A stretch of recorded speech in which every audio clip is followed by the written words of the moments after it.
আমি তোমাদের কাছে নতুন একটা ব্লগ নিয়ে চলে এসেছি। যারা আমার লাস্ট ব্লগ দেখেছিলে তারা নিশ্চয়ই জানো আমি চলে গিয়েছিলাম মার্বেল প্যালেসে। মার্বেল প্যালেস থেকে আমি তারপর চলে গেলাম একদম পাশেই শ্রী সিদ্ধিবিনায়ক টেম্পেলে। এটা হলো গণেশ ঠাকুরের বিশাল বড় একটা মন্দির, আর এটা ছিল কলকাতার সবচেয়ে বড় গণেশ মন্দির।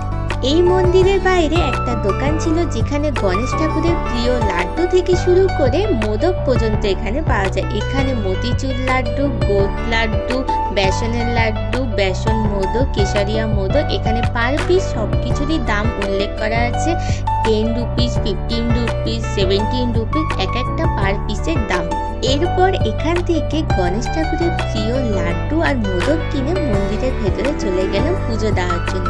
গিয়ে দেখলাম মন্দিরটা খুব সুন্দর করে সাজানো হচ্ছে। মন্দিরের ভেতরে যাওয়ার পরে মা গণেশ ঠাকুরকে পুজো দিয়ে নিল। আর প্রত্যেক দিন এই মন্দিরটাকে এত সুন্দর করেই ফুল দিয়ে সাজানো হয়, কারণ সন্ধেবেলা এই মন্দিরে আরতি হয়। গণেশ মন্দিরের ভেতরে গণেশ ঠাকুরের উল্টো দিকে একটা ছোট হনুমান মন্দির ছিল, আর গণেশ ঠাকুরটা এত সুন্দর করে সাজাচ্ছিল যে দেখে চোখ ভরে যাচ্ছিল একদম। এই মন্দিরটা এত সুন্দর যে ভেতরে বেশ কিছুক্ষণ আমরা বসেছিলাম। সন্ধ্যে পর্যন্ত থাকতে পারিনি, কারণ বাড়ি চলে আসতে হবে তো, আর অনেকটা দূর ছিল। আর এই গণেশ মন্দিরের নিয়ারেস্ট মেট্রো স্টেশন হলো গিরিশ পার্ক। যারা আসতে চাও এই গণেশ মন্দিরে তারা ঝপঝপ এখানে চলে আসতে পারো। চলো এই মন্দিরের চারিপাশটা তোমাদেরকে একটু ঘুরিয়ে দেখাই।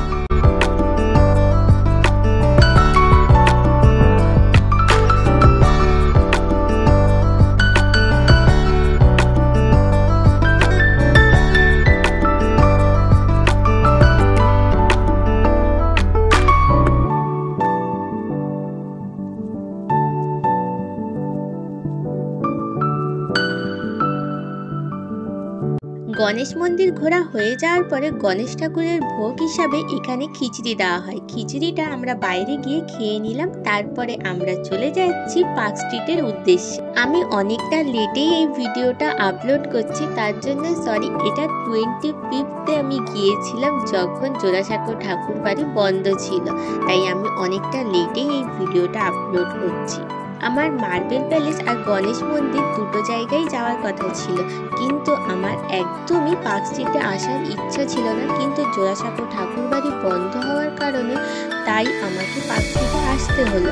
কিন্তু পার্ক স্ট্রিট এত বাজে, 25 কেউ এসো না এই জায়গায়। আমি এখান থেকে একটাও গাড়ি পাচ্ছিলাম না বাড়ি যাওয়ার জন্য। পার্ক স্ট্রিটে যখন এসেই পড়েছি, এখানে কুসুম রোল থেকে একটা মাটন রোল খেয়ে নিলাম। তারপর এখান থেকে চলে গেলাম অ্যালেন পার্কে। অ্যালেন পার্কের গেট টোটালি 25 বন্ধ ছিল, কারণ এত লোক আসে যে অ্যালেন পার্ক বন্ধ করে দিয়েছিল। যারা 24 এসেছিল তাদের জন্য অ্যালেন পার্ক খোলা ছিল।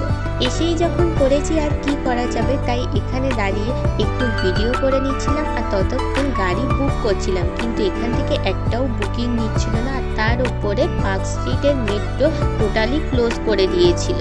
আর যাই করো, 25 কেউ পার্ক স্ট্রিটে এসো না। তার আগে যদি কেউ আসতে পারো অবশ্যই এসে ঘুরে যেতে পারো। আর আজকের যদি ব্লগটা তোমাদের ভালো লেগে থাকে, লাইক, শেয়ার আর সাবস্ক্রাইব করতে একদমই ভুলবে না। আর খুব তাড়াতাড়ি নেক্সট ব্লগ আসতে চলেছে। টাটা বন্ধুরা।